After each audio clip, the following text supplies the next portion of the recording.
ఈ బెట్టింగ్ యాప్స్ని ప్రమోట్ చేస్తున్నాడు అన్న. అవును నేను కూడా చేస్తున్నానని ఒక ఇంటర్వ్యూలో చెప్పాడు కదా, ఏమంటారు? చెప్పాడు చేస్తానని, బెట్టింగ్ ప్రమోట్ చేస్తానని చెప్పాడన్న. అయితే లుచ్చాగాడాడు. ఇండియాలోనే బ్యాన్ చేయలేంది, నేను చేస్తే తప్పు ఏంటి? ది మోస్ట్ లుచ్చా సెలబ్రిటీ అంటే ఇంకా వాడేగా నా ఉద్దేశంలో. ఇక మరి వాడు ఒప్పేసుకున్న తర్వాత బెట్టింగ్ యాప్స్ ప్రమోట్ చేయడం ఏంది బ్రో? ఇప్పుడు వాడు ఇన్ఫ్లుయెన్సర్ అంతే కదా. ఇన్ఫ్లుయెన్సర్ మీనింగ్ ఏంది? ఒక 10 మందిని మంచి వైపు ఇన్ఫ్లుయెన్స్ చేసేవాడు, మంచి వైపు ప్రభావితం చేసేవాడు. ఇన్ఫ్లుయెన్స్ అంటే ఏంటి? ప్రభావితం చేయడం.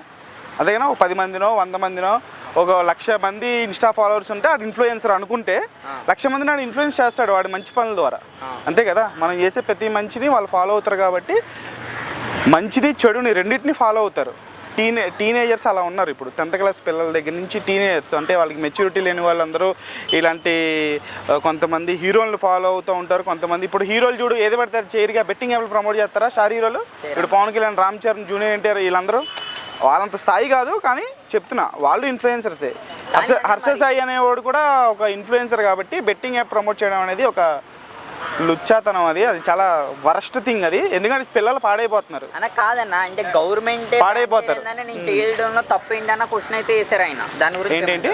గవర్నమెంట్ బ్యాన్ చేయలేని దాన్ని నేను చేస్తే తప్పు ఏంటి అన్నది వేసారు. నేను కాకపోతే మరొకరు చేస్తారు కానీ చేయడం అయితే ఆగదు కదా, అదే నేనే చేస్తాను అన్నది అయితే ఒప్పుకున్నారు ఆయన. దాని గురించి ఏమంటారు? అంటే నేను గుట్టకా తిన్నాను, నువ్వు 10 మందికి చెప్పు తినమని అట్లా ఉంది. నేను మ్యాన్షన్ హౌస్ తాగుతాను, 10 మంది చెప్పు తాగమని. బెట్టింగ్ కూడా అలాంటిదే. బెట్టింగ్ కూడా అలాంటిదే. అంటే దానికంటే బెట్టింగ్ దానికంటే ఇప్పుడు 100 మంది చనిపోతున్నారు కదా. అంటే అది దానికి అడిక్ట్ అయిపోతే చచ్చిపోతారు. ఆస్తులు పోగొట్టుకొని జీవితాలను నాశనం చేసేసుకొని అది చాలా తప్పది. బెట్టింగ్ యాప్ ప్రమోట్ అది అంత పెద్ద. ఇప్పుడు Harsha Sai is not a small YouTuber. ఎంత పెద్ద యూట్యూబర్ మనకు తెలుసు కదా బ్రో. మరి అంత పెద్ద యూట్యూబరు అంతమందికి సహాయం చేసే ఒక యూట్యూబర్, అంత మంచి పేరున్న యూట్యూబరు బెట్టింగ్ యాప్ ప్రమోట్ చేయడం అనేది అంటే తన స్థాయికి చాలా నీచమైనటువంటి పని. అది చాలా సోషల్ మీడియాలో లో పని అది తన స్టేచర్కి. అంతే కదా. తన స్థాయికి అది ఎంత నీచమైన పని అది. మొన్నే చిరంజీవి గారు డ్రగ్స్కి నో చెప్పండి, దానికి దూరంగా ఉండండి అని చెప్పేసి ఒక వీడియో రిలీజ్ చేశారు. అవునా? సో అటువంటి వీడియోలు చెయ్యి. బెట్టింగ్ యాప్స్ ప్రమోట్ చేయొద్దు అని నువ్వు వీడియో పెట్టగాల్సిందిగా పోయి నువ్వే 10 మంది అమ్మ బెట్టింగ్ చేయండి, బెట్టింగ్లో ఇది బాగుంది, ఇది యాప్ బాగుంది, ఇది వాడండి అంటే అసలు ఏంటది?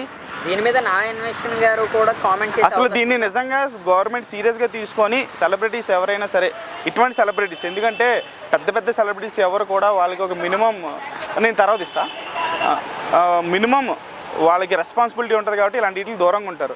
హర్ష సాయి గారికి అంత లో మైండ్ సెట్ కాబట్టి సో బెట్టింగ్ అతన్ని అంటే జస్ట్ బెట్టింగ్ గురించి అంటున్నా, మిగతా విషయాల గురించి తను ఏమంటలా. తను చాలా మంచి పని చేస్తున్నాడు, దానికి హ్యాట్స్ ఆఫ్. కానీ ఈ ఒక్క విషయంలో మాత్రమే అదొక లుచ్చా యాటిట్యూడ్ అనుకుంటున్నా. అదొక మైండ్ సెట్, చాలా దిగజారిపోయినటువంటి మైండ్ సెట్ అది, ఒక బెట్టింగ్ యాప్ ప్రమోట్ చేయడం అనేది. అది దాని మీద నాకైతే ఆ విషయంలో తన మీద ఉన్న ఒపీనియన్ అది. Thank you. ఓకే.